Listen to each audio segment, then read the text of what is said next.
This is Triggered. And you will be.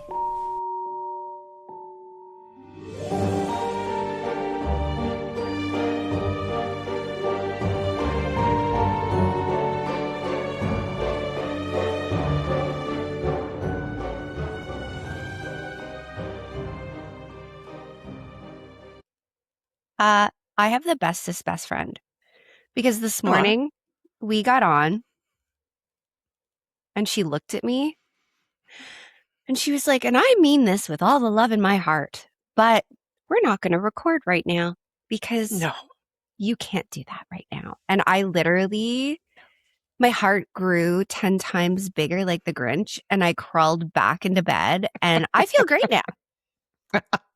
It was like, so Ashley and I always do a video call in the morning and she gets on the video call and she can't even hold her head up. And she's like, I'm ready to go. I'm like, but you're not. But nice try. Good. Also, oh my God. If you're watching this video side, I am not being sponsored by McDonald's and I am not some weird, like, obsessive McDonald's person. The closest place for coffee is McDonald's. And my husband is on nights, so he goes and he grabs me one to record. So please just bear with it, or McDonald's sponsor us. They have the best coffee, honestly. Like, I think their coffee is fantastic. I will die on that hill. I don't even like Absolutely. Starbucks, you guys. I know, like, it's a nice treat here and there. In the fall, I like a Starbucks maybe once, but yeah. I take milk. I know. Like, what? This is the thing. Why do I have to pay $7 for coffee when it's just I just need milk. a decent bean and some milk? Give me a cow and a friggin' cocoa bean, and that's chocolate. You're good to go. That as well. We don't know. We just like it. So, and before we get into today, because guys, you're going to have some feelings. You're going to have some thoughts about what goes down today in this episode. I would like to share some of my feelings and some thoughts I've had recently because I am pissed. I am so pissed. So, Lindsay Clancy, Christopher Karolkowicki, that's the dad that killed his wife and his 6 children. Shamar Elkins, the Siders adults. Guys, please. And I don't think anyone listening is to the point where you're going to off your family, but who knows? You can just leave. Just go. You can just leave your wife. You can even leave your family. And I'm not advocating for that by any means, but it is, I would rather hear about a father or a mother just abandoning ship and piecing and starting a new life somewhere else and leaving your kids alive. My God, what is wrong with you? Go stop for milk. Forever. Go for milk. Go. No, they will we're going to probably judge you a little bit. Yes. But don't be a fucking monster. Do not take those babies off this earth because you can't handle it anymore. Stop. And I know. Lindsay Clancy, we're going to cover the Clancy case at some point once it winds down a bit. And I am torn on that front, and as so many people are. But every day, it just seems like I'm seeing these reports of parents killing their kids. Right? Stop doing that. Guys, just leave. They will be okay. There are resources. If there's another parent involved, they'll step up. Grandparents, aunts, uncles, stop killing your kids.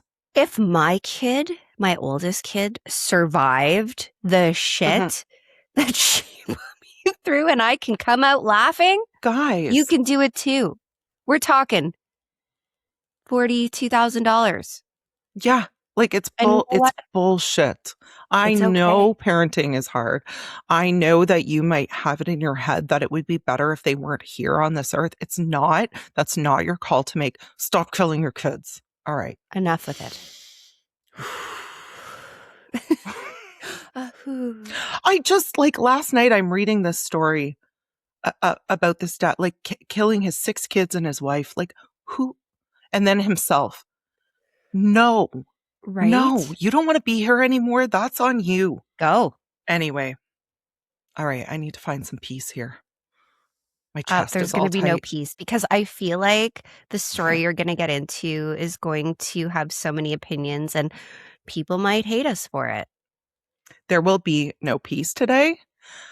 This is something we have to cover. And you may have seen our promos in social media and thought like, oh, the Laci Peterson case. Everyone knows that one. Why are they retelling this? But guys, we have a twist that I don't know if you're going to like, but you're here. So let's get on board. So basically what we're going to do today, how we're going to break it down is we're going to start by going through the case in case you don't know it or you need a refresher on what happened to sweet Laci and baby Connor.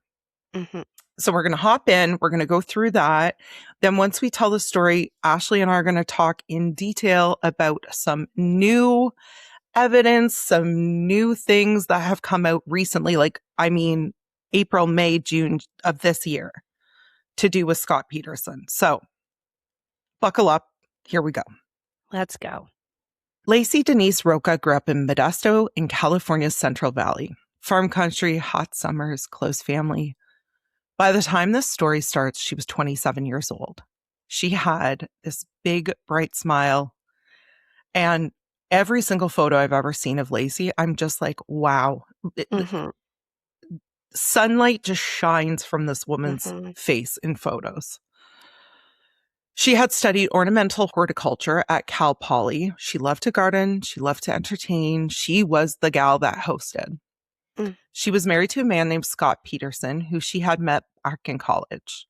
And her family says that they thought Scott was fantastic. He was handsome. They hit it off right away. Scott even has some interviews where he talks about the moment that he knew he was in love with Laci. And it just sounded like a very normal, run-of-the-mill, 2 college kids fall in love and build a life together. In December of 2002, Laci was about 8 months pregnant with a baby boy, and she was so excited to be a mama. Yeah. Oh my God. And you know those women who are just, it's like one of their top goals in life is to become a mom. Yeah. That was Laci. She wanted a baby. She wanted a family. And they had already picked the name out for their baby boy. It was Connor, which was my baby boy name. Oh, yeah, that was your baby boy name. Mm-hmm. She was due February 10th.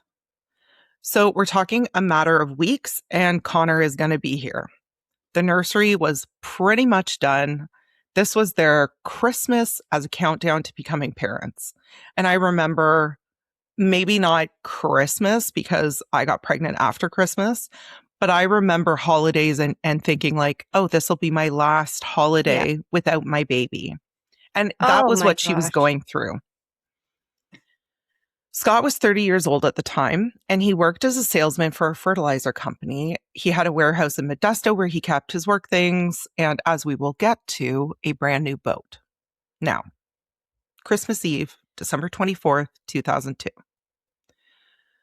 By Scott's own account, the two of them woke up together at the house on Covina Avenue. They had breakfast, they had the TV on, Martha Stewart, very festive.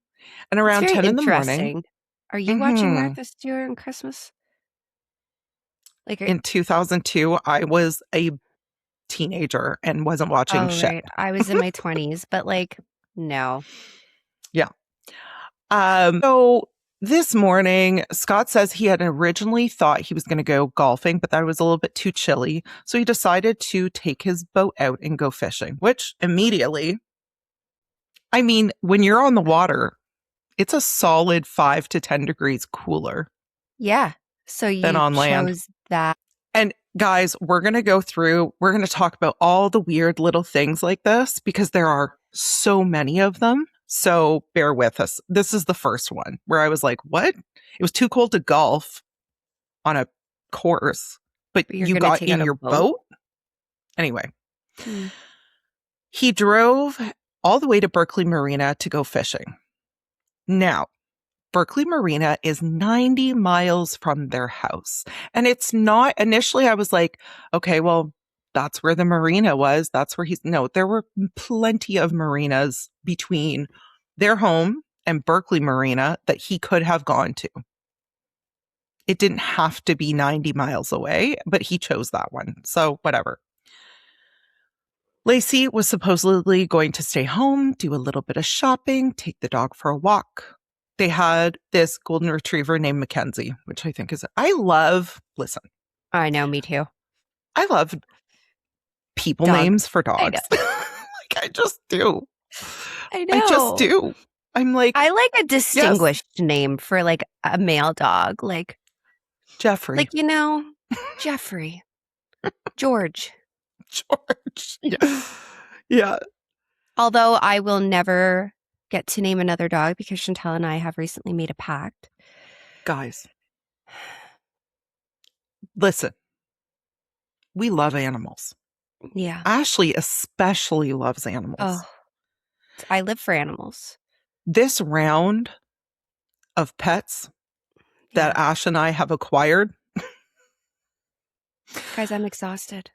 They're going out it's going to go out with a bang. These are going to be our last pets in terms of like indoor animals. I can't do it again. Unless the podcast blows up and I can afford like acreage where my dogs can run and not be assholes. True. Yeah. I live like downtown essentially. And my big baby dog can't be left alone because he has anxiety. So mine is literally in here right now on my floor because he can't be left alone because he eats himself. So, but that's a story for another day. So we have Mackenzie, we have Laci, all pregnant and jolly. She's ready for her day. Let's go. And here's the moment that the ordinary day cracks in half. And this has always given me the biggest chills. At 10:18 in the morning, a neighbor, Karen Service, finds Mackenzie, the dog, wandering around the house, the front of the house, still leashed. There's mud all over the leash. And she doesn't panic. She was just like, oh no, their dog got out. So she actually opened the gate to their backyard, put Mackenzie back there, closed the gate, and went on with her day. Dogs get out. It happens. Yeah. My neighbor brought my dog back the other day, and I didn't even know she was gone. So Scott gets home around 5 p.m. to an empty house. This didn't initially alarm him because the plan that night was they were going to Laci's parents for their Christmas Eve things. Okay. So when he got home and she wasn't there, he just assumed she was already at her parents'. He was going to shower, get ready, and then head over himself. And this is another weird thing. Like it says he showered, he did a load of laundry, he ate a little bit, which you're going to dinner at your in-laws. I don't know why like whatever. A hungry man is a hungry man. But listen, I'm not pre-gaming before I go to my parents. No. Especially my parents in Alberta. You do not pre-game ever. Oh, because they know. There. The worst is when they know. You walk in and they're like, did you eat? You're like, no. Then you're crying through the meal. Like, please give me more. It's so good. So Scott starts calling around. So he calls Laci's mom just to be like, hey, is Laci there? She wasn't at home. I thought she would still be here, but she must have gone over to your place earlier. And Sharon, her mom, says, no, the last time I spoke to Laci was 8:30 last night. So now nobody has heard from her all day. So Scott and Sharon make some calls to friends, more family members, talk to neighbors. No one has seen or heard from Laci, which was pretty unusual for her. So that evening, they report her missing. They call the police. Now, here we're going to shift fully into the investigator's point of view because from here on, we're going to learn what they learned when they learned it. Because I wanted this to be very like as things happened that day and in the following week, so we can just follow along. Modesto is not a huge place, and a missing pregnant woman on Christmas Eve is about the most sympathetic, urgent case you can imagine. as soon as they started making phone calls and she was reported missing and the police showed up, the whole community came out. Ground search teams, they had search dogs like right away, helicopters up in the air, water searches. Hundreds of volunteers eventually came out. At first, everyone's instinct is the same one that we all probably have when we hear about a story like this. It's the husband. It's always the husband. Well, the most dangerous person you will ever meet, Mm-hmm. statistically, is your spouse. Do you know, I saw a fact while I was researching this case that shook me to my core. Mm. And I double checked it like 15 times because I was like, there's no way. Do you know what the number one cause of death for pregnant women is? No? It's homicide. That's gross. Like, right? how? You know what? I was like, I was like, preeclampsia? Diabetes? No, it's homicide. Well, Disgusting. That's all we need to know. Yeah. Like, But Scott had an answer for where he was, and all of his answers checked out on paper. He said he was at the Berkeley Marina fishing, and there was a parking receipt from the marina. There were time-stamped emails he had sent from his warehouse prior to him going to the marina that day. He even showed detectives the receipt from the lure shop, along with the lures he purchased a few days before his trip. Okay, so here's another little thing that, and you're going to see this throughout this story. Scott is caught in, I don't even know if they're lies, but they're just inconsistencies that aren't enough to raise like a full red flag, but like a pink one for show. yeah. Okay. He says to the detective, he's like, yeah, went out on the water. I was using my new big silver lure. But when the detective was going through his lure kit, he found the big silver lure, the only one it appeared he had. It was still in its packaging. So he was like, so again, this is what I'm talking about. There's that thing where you give too much detail. Why? You didn't have to add that piece. Yeah. So they're talking to family and friends, and this other thing comes up that everyone's like, wait, hold up. Her family's like, how did Scott go fishing? And they're like, well, on his boat. And they're like, Scott doesn't have a boat. Turns out, Scott, like within the week before Laci goes missing, had purchased this boat. So the family members didn't even know that he had a boat. So when they heard like, oh, Scott was fishing, they're like, how was he fishing? And completely surprised that he had purchased a boat. And Laci's mom said, Laci didn't even mention to us that he had purchased a boat. So the question came up, did Laci even know he purchased a boat? Right. Nobody really knows. Okay. He says after he takes the boat out to head home, he calls Laci and leaves a message, which he plays for investigators. Then 4 days after Laci vanished on December 28th, something happens that I want to plant in your brain and leave there. Investigators bring search dogs to the Berkeley Marina. So they're like, we got to look through all of this, make sure things add up. One of them, a Labrador named Trimble, is what is called a scent dog. The handler gives the dog something of Laci's to smell, and the dog works the marina. According to the handler's later testimony, Trimble picked up Laci's scent at the marina, followed it from the parking area along a tree line out onto a pier, and then stopped at the water's edge and gave what the handler called an end of trail signal. So he was saying, this is where the scent ends. Now, I have to be fair about this. I'm giving you all the details. Scent dog evidence is contested. Defense teams fight it hard, and a judge in this case later did limit how much of the dog evidence the jury could hear. So file it as suggestive, but I just wanted to put it in there as a point. They still did not have a body. They did not have a cause. They did not know where she was. How does a pregnant woman disappear? A husband with a paper alibi. They've searched so much ground. They've chased every other lead first. And this is where the case takes like two big detours. So I'm going to go through them so that we have all the facts. The very first working theory was the most heartbreaking and frankly the most random. Laci took the dog for a walk in the neighborhood near a park called East La Loma, and somewhere along that walk, a stranger grabbed her. So this was once Scott's alibi checked out, they were like, okay, she went for a walk, maybe she was grabbed. Multiple people actually came forward saying they had seen a pregnant woman walking a dog in the area that morning, which is what you would expect if Laci really did head out on foot. Police start doing what you do in a stranger abduction case. They canvassed, they looked at registered sex offenders, they followed up on every reported sighting. But the theory started to wobble. Investigators again brought in a bloodhound, and instead of tracking Laci off into the park on foot, the dog reportedly headed toward a road, which raised a completely different possibility. Now they're like, what if she didn't leave on foot? What if she was picked up in a car? Yeah. So this first theory, the random stranger on the walking path, it slowly deflates because it can't really be proven in any way, shape, or form. They don't have any evidence.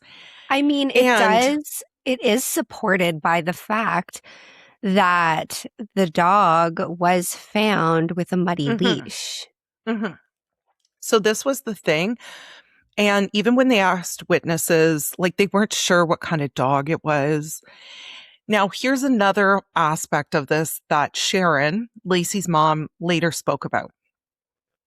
Laci was having a pretty good pregnancy, but, and you and I know, Ash, at 8 months pregnant, you're feeling things, okay? Yeah. That baby is pushing down in places that you don't want them pushing down on, okay? And her mom was saying her doctor had actually suggested that she do a little bit more resting in the later weeks. So her mom was a little bit surprised at she's walking a dog by herself at 8 months pregnant. She didn't, in her heart, she just felt like maybe Laci wouldn't have done that. But who knows? Okay. So there's another theory. Here's the fact part. Directly across the street from Scott and Laci lived a couple named the Medinas. Around the time Laci disappeared, the Medina house was burglarized. Someone broke in and stole, among other things, a safe. So it was a pretty serious burglary because they got away with a safe. The burglars, when they were eventually caught, said they pulled the job on December 26th, 2 days after Laci went missing. But the Medinas themselves questioned that. And a local news anchor pointed out something wild. He said his van, his news truck, was parked right outside that house early in the morning covering the Laci story, which would have made a December 26th daytime burglary pretty hard to pull off with a bunch of news vans out front. So a theory is born from this, and it's genuinely a compelling one if you are on Scott's side. What if the burglary had actually happened earlier on the 24th? Laci is out walking the dog. She sees something she's not supposed to see. They panic and take her. Yeah. I mean, that's definitely a possibility. Yeah. So if the timeline of that burglary is what the defense says it is, it puts violent strangers across the street the exact morning Laci vanishes. So keep this in your back pocket. We're going to come back to it. So that's where the investigation sits for a few weeks. There's two big alternate theories. A husband has an alibi. And there's towns holding candlelight vigils, praying Laci is still alive and found. And then in late January, the case cracks wide open. And not because of forensics, because of a phone call from a woman nobody had ever heard from. On January 4th, 2003, a massage therapist named Amber Fry contacts the police. So this is the tip line. And she tells them something that detonates the quote-unquote grieving husband image. She says she had been dating Scott Peterson. They had started seeing each other in late November of 2002, so weeks before Laci disappeared. And crucially, she says Scott told her he was not married. In many accounts, she says he had told her he had lost his wife, framing himself as a single man, a free man, well before Laci was ever missing. So and it was so interesting to watch all of the interviews for this. There's a detective kind of like walking behind the call center people who are taking the tips, and he looks over the shoulder of this woman who's taking this tip from Amber Fry, and he sees that she's typing. Woman says she's dating Scott Peterson, and he is like, is she still on the phone? And the woman's like, yeah. He's like, let me talk to her right away. So detective hops on the phone and is like, tell me everything about when you met him, what he said to you, and all of this. Now, I do want to, before we get any deeper into Amber, guys, she didn't know he was married. Okay. He lied to her. He lied to her. Not her problem. No. Now, there's been a lot of hate on her. And I'm like, listen, now, especially with like Tinder and Hinge and Grindr and all those different dating apps, there are so many fucking married people on there lying. Yeah. But somehow, and I'm not saying this for all cases, if it comes to like, oh, there was, you know, a relationship, he was married, why is it the other person's fault that that person lied? Unless you're fucking Nancy Drew, you're not going to look into someone's lies when you first start dating. You take everything for face value. Exactly, because you trust them and you believe them. And later on, we find out, like, when Amber confronts him about being married, he basically is like, I'm so sorry, like, I lost my wife. And the only thing, and like, it's easy for me to sit here and bitch to you about this. The only thing with Amber is I'm like, I would have played that a little bit differently, but whatever. I wasn't in her shoes. She says when he says that he lost his wife, she didn't ask questions. She figured like on his own time, he would come around and say like, oh, she died or she left me or whatever, you know? You know me. So, I'm asking all the questions. Same. And this was the thing. Like, I would be like, how did you lose her? What happened? Just curious. So anyways, so now we have this surreal situation here because Scott's out in the public playing the role of this desperate husband whose pregnant wife is missing. And now this detective and this call center lady who's taking the call knows that he has a secret girlfriend. So the detective is like, okay, we're going to use this. So he asks Amber, he's like, do not tell him that you've called. Do not tell him that you know he is who he is. Okay. Play it off. Will you help us? And Amber, well done, says, of course I will. So the detective runs to like Radio Shack and gets like this little phone recorder, walks her through it.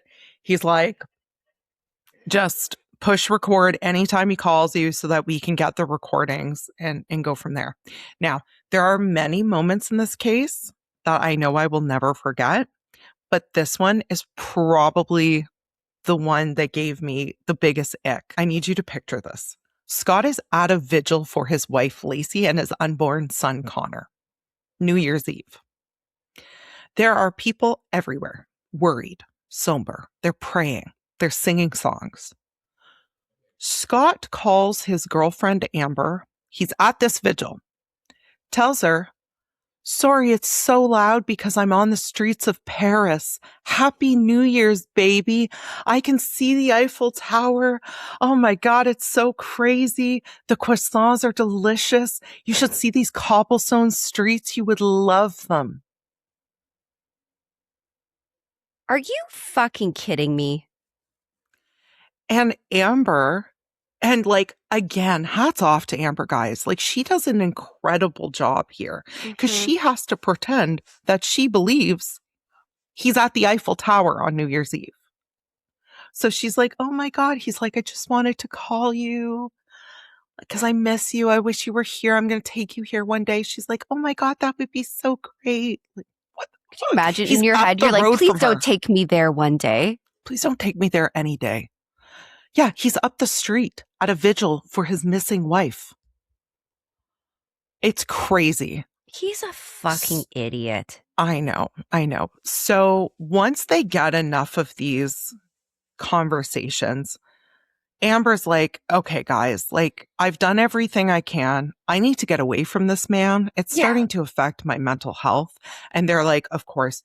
So she basically ends things with him. He had admitted that, you know, he kind of lied. His wife was missing. And there's this recorded call with her that lives in infamy because she says, you told me you had lost your wife. How could she be lost before you lost her? Right. Which, yeah, Amber. Okay. By early March, hope was running out. On March 5th, 2003, the case was officially reclassified. This was no longer a missing person. It was a homicide investigation. Everyone had feared it. Now it was official. And guys, like, Scott had gone in for interviews. He said he was going to do a polygraph. Then he never did a polygraph. He was like, I'm just too upset for a polygraph. Initially, Laci's family was supporting him, saying, like, we don't believe Scott would ever do this to her. Then they backed up on that because his behavior just kept getting worse. He did a television interview with Diane Sawyer that a lot of people remember as a turning point because his answers about the affair and about what Laci did or did not know came off as evasive and contradictory. Every time Scott opened his mouth on camera, more people moved from, oh, poor guy, to something's not right here. Every single interview he did. Because Scott's official story was that Laci knew about Amber. Now. Oh, yes. I'm sure she was fine with the fact that she's about to pop and you're about to start your life as a new family. And she was like, it's fine. Mm-hmm. Get out of here. And hello? You know what? So very soon you're going to see why this episode is going to be hella controversial. And we'll talk a little bit more about this because the truth is, some couples, some families, this happens. Yeah. Kinks are weird. Who am I to judge if they have an open relationship? Her family and friends say absolutely, positively not. She would have never agreed to this. But what happens in secret, sometimes even our closest friends don't know. All right. Prosecution's theory, and I'm flagging this as their theory, was that Scott killed Laci in their home, transported her body, and used the boat to dump her in the San Francisco Bay, weighing her down so she would never surface. They alleged that he made concrete anchors to do it. And it would be hard to prove this because, remember, Scott has a warehouse. Scott has things like bags of concrete. Scott has all of this stuff laying around his warehouse. That doesn't necessarily prove he did anything, but this was their alleged theory. And the motive, they were now arguing, was Amber. This was suspicious behavior. They had the boat, the marina, the scent dog, and it was all kind of adding up. And then in the middle of April, the Bay finally gave up what it had been holding. In April of 2003, along the shoreline of the San Francisco Bay, near a spot called Point Isabel in Richmond, 2 bodies washed ashore. On April 13th, the remains of a baby boy. And on April 14th, about a mile away, the remains of a woman. DNA testing confirmed what everyone already dreaded. It was Laci and it was Connor. This breaks my heart. Oh, it was, I remember this happening in real time. Yeah, and just I do thinking, too. This is so horrific. Like, I don't even have words. Like, as you were coming to it, I was like, I don't think I want to hear about it. Like, that rarely happens, but I'm just like, no, this one bothers me. And and you know, I get into the details because that's just what we do here. It's so horrifying to think of because when she died, her body naturally delivered Connor. And that breaks me into millions of pieces because I think that's just the most horrific thing. It's the saddest thing. That child had no chance, and Laci wanted him so bad. Yeah. So bad. This was her dream. So here's the detail of pretty much the entire case. The place where those bodies washed ashore was just a few miles from Berkeley Marina, the exact stretch of water Scott Peterson had said he had fished that day on Christmas Eve. If you think about the chances of all the water in California, Right. your wife and kid roll up in the same area that you claimed you were fishing the day she disappeared, it's not good. The remains had been in the bay for months, so they were badly decomposed. And this is important and very sad. The condition of the remains meant the coroner could never determine a cause of death. That's a huge gap in a case like this. That's a huge gap. Huge Gap. But I mean, you have to remember, like, we're talking prolonged exposure to water. They were in the water. To fish, to all kinds of shit. Like, no. Exactly. Yeah. So now investigators have their motive. They have their bodies surfacing as Scott's own alibi spot. And the moment those remains were identified, they moved fast. And where was Scott? 450 miles away. What was Scott doing? Down near San Diego, close to where his parents lived. On April 13th, the same day the remains were positively identified as Laci and Connor, police arrested Scott Peterson near La Jolla. The details of the arrest are the kind of thing that once you hear them, you can't unhear. Because listen, guys, Scott had bleached his dark hair blonde. He had grown a goatee, which he also bleached. No. He was carrying around $15,000 in cash. He had camping and survival gear with him. And this is the one that kind of gets me. He was carrying his brother's identification. And you're going to say you're innocent. Like right there. I know. Where he was very close to Tijuana. Once he gets across that border. Yeah. He's gone. Yeah, because I think Tijuana also has a law where you can't be extradited out of Tijuana. I'm pretty sure that's one of them. Yeah, but basically, like, once you get over to Mexico, like, you can be gone forever. This is another moment from that day I think about a lot. A detective named Craig Grogan was in the car with Scott after the arrest. And it was in that car that Scott was told the remains had been confirmed as Laci and Connor. So this man has just been told, your wife and son are dead. We found them. It's 100% them. The detective said he watched Scott's reaction. He lowered his head and a single tear came from one eye as he wiped his face. But before you get on the, oh, poor Scott train, they also asked him if he was hungry and he said yes. So they went through the drive-thru and Scott got burgers, fries, and a drink and a milkshake and ate it all up without issue. Now, if I have just been told that my wife and unborn son, who have been missing for months, their remains washed up. You're not slamming a burger and fries. I'm not slamming a burger and fries. Okay. This case had generated so much coverage in Modesto that the court moved the trial out of the county entirely up to Redwood City on the theory that Scott could not get a fair jury in his own hometown. Nonstop national coverage. This was everywhere. If you were not following this, guys, you have to understand it was an entire circus. Like we're up in Canada. I was a teenager and I remember reading about this, hearing about this. It was insane. The trial ran about 6 months in 2004, and the prosecution's star witness, the person who arguably did the most damage, was Amber Frey. Because those recorded phone calls were not theory, they were Scott in his own voice, lying and manipulating while his pregnant wife was missing and then dead. You cannot spin your own recorded words. No. The defense fought hard. They pushed the alternate theories, the idea that someone else took Laci, the burglary across the street, etc., etc., and that much of the case was circumstantial. But on November 12th, 2004, the jury convicted Scott Peterson, guilty of first-degree murder for Laci, guilty of second-degree murder for Connor. And the jury recommended and the judge imposed a death sentence. Scott Peterson went to death row at San Quentin. And Ash, if we were a lazy podcast, this is where we would stop, because that is basically the story as we know it. Yeah. However, do not turn us off because This is still going on right now in a courtroom in 2026. Mm-hmm. Now we're going to talk about things that are going to piss you all off.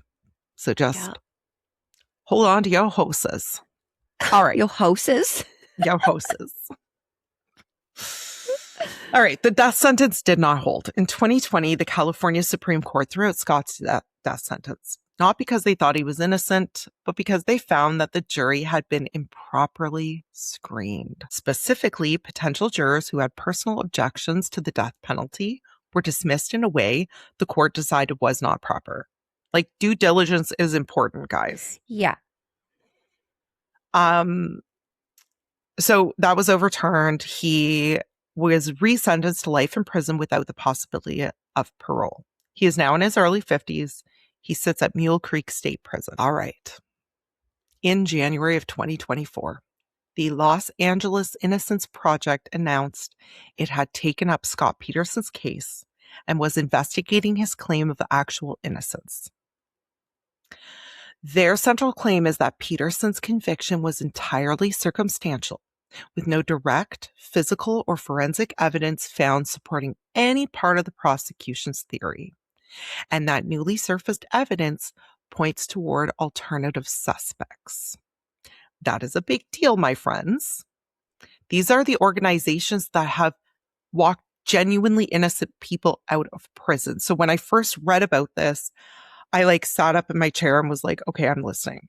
The rest of it had been noise over the years. As soon as the Innocence Project took this on, because I actually respect the Innocence Project quite a bit. I do too. I was shocked. It's just shocking to me because, okay, yes, we have no forensic evidence. These are facts. And I do think that that is a big part of, anyone being prosecuted. However, actions speak louder than words in this situation. And you can't deny the fact that he was not a grieving partner. He knew there was no chance that his wife and baby were going to resurface. So he started a relationship with another woman. He already called her disappearance before she even disappeared. Uh-huh. There are just too many things pointing to you're guilty as fuck. And while I do respect the process of the law, because we do need those things in place, and there have been a lot of people that have been, innocent and then proven guilty, and later on we do find out, oh my God, they didn't do it. This isn't really one of those things. This isn't one of those things where they had no evidence to go on against him. There was plenty of evidence that he was a poor character, which is a huge thing for this. And he's a pathological liar. So those two things right there, in my opinion, point that something isn't right. And why would they take on his case? I don't understand. That's where I'm kind of really, of all the people you could have fucking taken on, that's who you decided deserved a fair trial. I hate that I have to be bad cop today. I know. I hate it because in 2025, they filed a formal petition, a habeas petition, arguing that Scott was convicted on what they called false evidence. And some of what they raised should sound very familiar to you now. Remember the burglary across the street? Yeah. They put that right back into the spotlight, arguing the timeline supports Laci witnessing that burglary. There had been talk of a burned out van as a possible alternate crime scene. Okay. And requests for new DNA testing using technology that did not exist in 2004. So for a moment, the internet lit up with Scott Peterson Might Be Innocent. A 2-part documentary came out on A&E that was built on the new evidence. So in April 2026, this past April, a California judge in San Mateo County looked at the petition, all of it, and denied it. The court rejected all 14 claims in the petition, and the reasoning was blunt. The judge found the claims were either procedurally barred, meaning they came in too late, not necessarily that they weren't true, or that they simply lacked merit, or both. The court declined to even review the new evidence, holding that procedural rules blocked Scott from bringing it forward. So, as of right now in 2026, bombshell new evidence has not freed Scott Peterson. The court looked at it and said no on every single count. However, and this is where I think people might be a little bit irritated with me, but guys, I need to tell you, I personally think Scott Peterson is guilty. Yeah. I think he started a relationship with Amber, wanted out of this whole life he was building with Laci. There's even reports from her family and friends saying that she was pretty upset during the pregnancy because Scott wouldn't touch her belly. He didn't want to feel the baby moving. That's actually a common thing, though. But some people find it parasitic, which I hate to say that, but there's actually a condition where people, even own women themselves being pregnant, would feel their baby moving instead of being excited. That's an actual thing. However, before you continue, did they ever maybe consider that Scott was the person that broke into the neighbor's house to steal money? This is the perfect opportunity for him to be like, there was a burglary. My wife went missing. They're connected. Like, there is a very good chance he could have been the one to do that. So the only downside to that is they caught the two guys and they admitted to it. Oh, okay. Yeah. But now, I mean, sure, you don't know who he worked with. You don't know. So this is what brings me to the point where I think people are going to get really pissed off. If we are going based on reasonable doubt. Yeah. Okay. In the United States, you can be you have to be convicted whether it is beyond a reasonable doubt that you did this thing. Okay. It doesn't exist, guys. I'm sorry. It doesn't exist. If we look back at everything, does it look like Scott is an asshole? Yes. Yeah. Do I still believe, and I just want to reiterate this, do I still think Scott Peterson murdered his wife, an unborn child? Yes, I do. Mm-hmm. However, in a court of law, if we're going based on reasonable doubt, guys, there's doubt. You're not wrong. There is no solid evidence. There was no blood found in the home. There was no murder scene. They found nothing, guys, nothing, no concrete evidence that Scott murdered his wife. He was convicted based on he was a shit husband who was having an affair. He lied to Amber Fry about losing his wife. He acted really suspicious. He ran. It looked like he was running to Mexico, trying to change what he looked like, etc., etc. These are all feelings. None of this is concrete evidence. Scott has never confessed. Scott has maintained his innocence all of these years. We have no idea how Laci died. Guys, it's not there. I'm sorry. I'm sorry. If I were to look at it from two angles, the one of all of his shady shit. Now, let's say I'm looking at him not as a murderer, but just as a fucking piece of shit human being. Yes, you're a piece of shit human being, but all of the shitty things he does doesn't equal murderer. Exactly.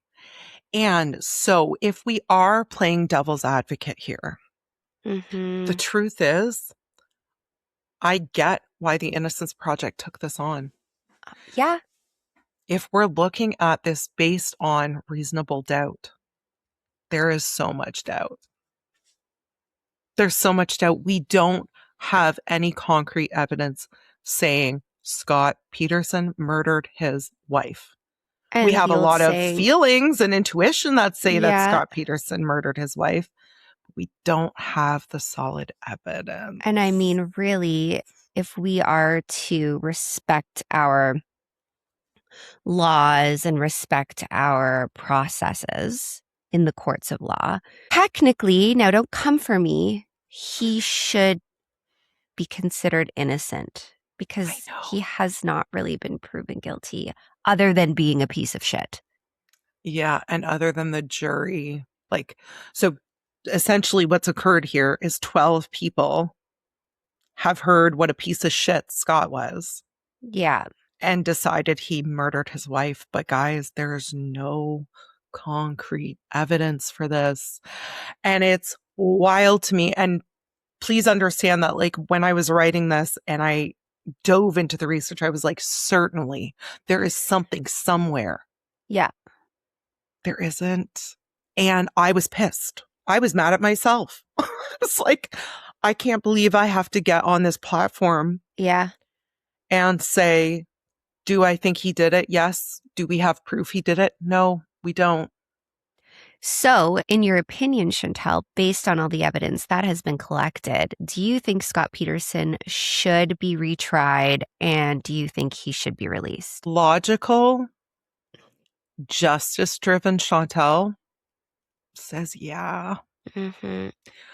Mom, girlfriend, daughter Chantel says get fucked. Yeah, I'm going through the same thing. I feel such a conflict going on within myself because I know. I'm like, there is more of a likelihood that he did do this and that he somehow pulled it off, even though he's a fucking idiot. Well, sorry to interrupt you, but like the thing is, Ash, it makes sense. He strangles her in the house. Okay, there was a tarp found in the boat. The theory goes, strangles her in the house, drags her out into the garage, wraps her in the tarp, throws her in the back of the truck with the boat. Did they run the tarp though? But the thing is, she lived there. Yeah. Her DNA is on everything. How? Because reasonable doubt. What if she helped him move the tarp? I was folding tarps in my garage a couple weeks ago. Fair. You know, like, they can't prove that, well, that means that she was rolled in the tarp. They think that he put her in the tarp. They think that he did make these weights out of concrete, weighed her down, threw her overboard, and carried on with his life. But there's no proof. Do I think that's what happened? 100%. Do we have proof that it happened? Absolutely not. And then there's the whole thing, like, did this piece of shit pull off the perfect crime? There's even though he's an idiot. Evidence. Yeah, there's no evidence. This makes my stomach sick because... Oh, I was so upset. I was like, I can't believe I have to do this. And the thing is, like, on the legal part of this, do I think he should be free? Yeah, I do. But knowing, you know, when you just know and you're like, you're a fucking monster. This is the thing. I am a firm believer in intuition. I think we need to honor our intuition at every turn. Can you convict someone and send them to prison for life on intuition? No, you can't. So this has left the ickiest ick in my soul. Guys, if you're still listening, I know you're pissed. I'm pissed. Yeah. But I would be doing this podcast and the true crime community a disservice if I came on here and was like, of course he needs to be in prison because we have all this evidence. Because we don't. No, we don't. We have thoughts and feelings. And the truth is, if we're conflicted and we, you know, looking at the evidence and things like that, brace yourself. There's a good chance Scott Peterson's getting off. I don't know. So like it was promising that this judge like discredited all 14 points of their petition, like completely discredited. It was like basically like, fuck you. No, we're not doing this. But the Innocence Project hasn't dropped it, and they are known for not dropping shit. So does this come back? Of course it does. I know. Of course it does, guys. And so correct me if I'm wrong. The caveat to this whole thing, and the thing that I don't know, it just went into my brain was, if he gets found innocent and they drop the charges, they have to pay him money for being incarcerated. I know. It can't happen. No, and I'm with you. It can't happen. I don't want to see this happen. But it is nerve-wracking thinking that the Innocence Project has this, and they're pushing hard. So that's where I'm going to leave you for today. Guys, we obviously want to talk about this with you. Yeah. We have a free Discord chat. Find it on our social media, find it on our website. Join so that you can join in the discussion about this. And please don't take any of this personally. Listen, I was just as disappointed as you are listening. Yeah. When I was writing it, being like, there is no concrete evidence. And we're just going on. Scott's an asshole and he probably did this. Oh, he did it. But yeah, if we're going based on evidence, he really shouldn't be incarcerated based on what they did find, unfortunately. I know. So that's that. All right. Well, I want to tell everyone, because I'm so excited. Tuesday's episode is our After Hours with Triggered, where we're reading your listener tales. Yeah. So if you have one, we've gotten hauntings, we've gotten like weird coincidences that aren't so coincidences, and I cannot wait to share them with you guys. So stay tuned for that on Tuesday. We're going to be doing that once a month. Yeah. Moving forward. So if you have one, send it in. You can fill out the form on our website, or you can join the free Discord, and there's a channel in there. So and we're reading it raw. So like you send it in, we're reading it raw. We're not changing anything. This will be in your own words. Yes, we're reading all of it. You can choose to remain anonymous. Yeah. If you want, or we can say your name, and we're really excited. We're basically going to have drinks, and it's going to be a party, because it's not going to be, Laci Peterson and her son dying. So on that note, thank you so much for listening. You guys have no idea how much we love you all. This is a dream come true for Ashley and I, so we appreciate your support in any way that you bring it to the table. Yeah. We love you. And we'll see you all on Tuesday for After Hours with Triggered. Woo woo! Bye. Bye.